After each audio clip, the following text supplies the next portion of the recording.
Discipline. If there is a magic word that stands out above all the rest, this is the one. Discipline. Discipline is the bridge between thought and accomplishment. The bridge between inspiration and value achievement.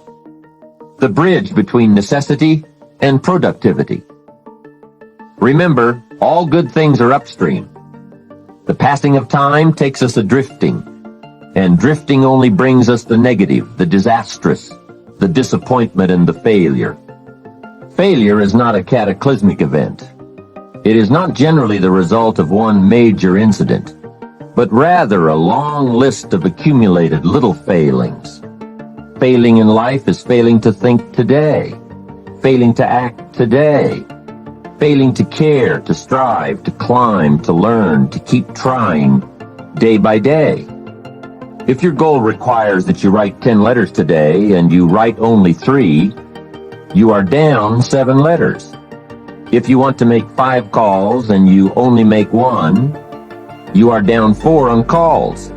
If your plan calls for saving $10 today and you save none, you're down $10 today. Now the danger is looking at an undisciplined day and concluding that no great harm has been done.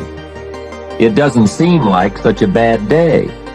But add up these days to make a year, and then add up those years to make a lifetime, and perhaps you can now see how repeating today's small failures can easily turn your life into a major disaster.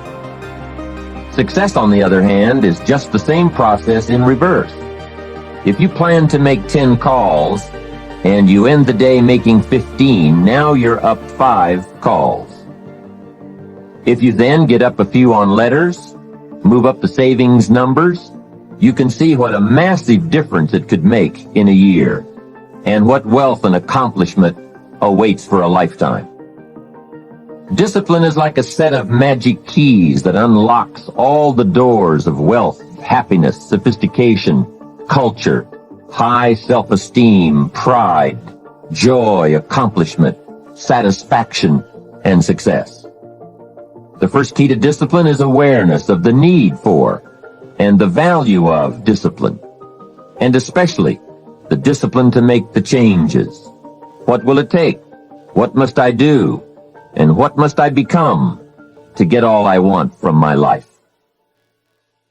The second key is the willingness. More than that, the eagerness to maintain your new discipline deliberately, wisely, consistently. And the third key to discipline is the commitment to master the circumstances of your daily life, to see and harness the opportunities to make something of the sun and the rain, the good as well as what comes in the guise of misfortune. Discipline does many things, but most important of all is what it does for you. It makes you feel better about yourself.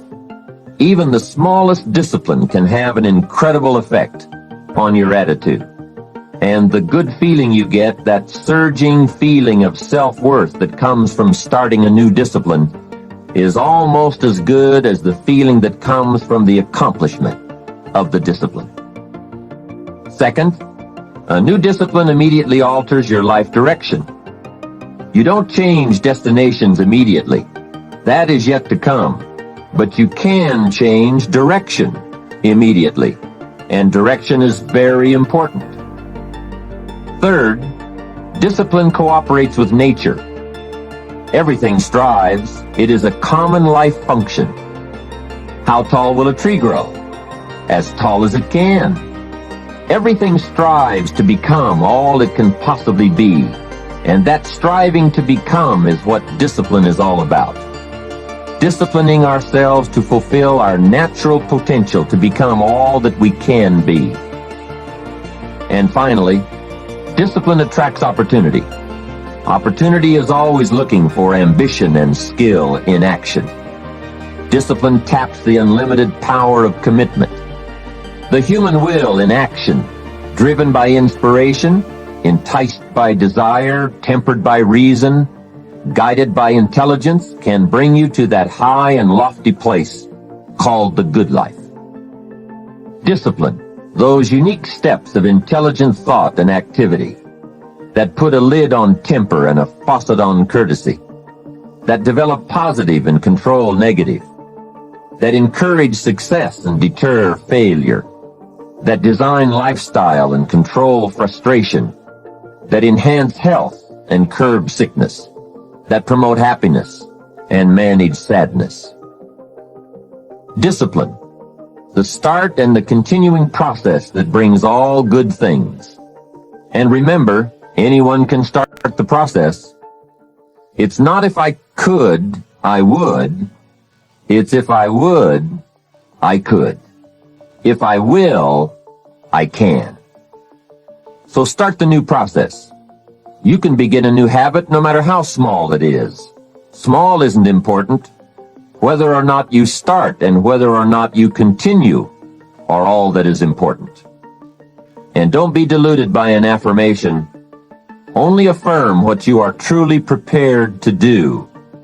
Many of us delude ourselves with our words into believing that we're making changes and making progress, when in fact our daily activity is taking us in the exact opposite direction of our affirmations.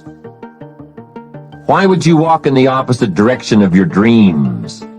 The man dreams of wealth and walks daily towards certain financial disaster. The man wishes for happiness and thinks the thoughts and commits the acts that take him to certain despair. So to have a prosperous life, start a prosperity plan. To become wealthy, start a wealth plan. Remember, you don't have to be wealthy to have a wealth plan. A person with no means can have a rich plan. If you are ill, start a health plan. If you don't have energy, start an energy plan. If you don't feel good, start a feel-good plan. If you're not smart, start a smart plan. If you can't, start a can plan. If you haven't, start a have plan. Anyone can. Even a bad person can start hearing good messages and reading good books. Recognize that the start of the better life, the happy life, the wealthy life is today. This is exciting. Both the process and the result can begin today. Start the new journey today. If you think of a new idea, today is the day to begin the discipline of putting that idea into action. Set this day up as a long, busy, exciting start for your new life. Get your first book for your new library today. Begin your new practice of setting goals today. Start clearing out a drawer of your new orderly desk today. Start eating an apple a day on your new health plan today. Put some money in your new investment for fortune account today. Start reading with intensity for your new wealth of mind plan today. Write a postponed letter today. Make a delayed telephone call today. Pick up your camera and take a picture of something to start your new treasury of photographs today. Get some momentum going on your new commitment to the better life. See how many activities you can pile on in this first day. Go all out. Break away from the negative downward pull of gravity. Start the thrusters going. Prove to yourself that waiting is over, hoping is past, and that faith and action have now taken charge. It's a new day, a new beginning for your new life. With discipline, you can't believe the list of positive moves you can make in the first day of your new beginning.